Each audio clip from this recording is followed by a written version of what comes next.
اعوذ باللہ من الشیطان الرجیم پناہ مانگتا ہوں میں اللہ کی شیطان مردود سے۔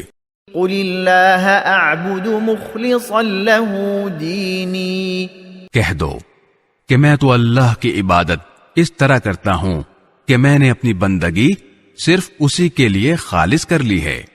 فاعبدوا ما شئتم من دونه قل ان الخاسرین الذین خسروا انفسهم واهلیہم یوم القیامہ الا ذلك هو الخسران المبین۔ اب تم اسے چھوڑ کر جس کی چاہو عبادت کرو، کہہ دو کہ گھاٹے کا سودا کرنے والے تو وہ ہیں جو قیامت کے دن اپنی جانوں اور اپنے گھر والوں سب کو ہرا بیٹھیں گے۔ یاد رکھو کہ کھلا ہوا گھاٹا یہی ہے۔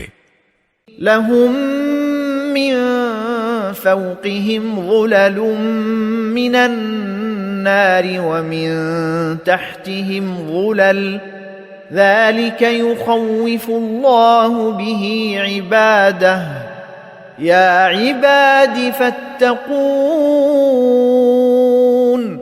ایسے لوگوں کے لیے ان کے اوپر بھی آگ کے بادل ہیں اور ان کے نیچے بھی ویسے ہی بادل۔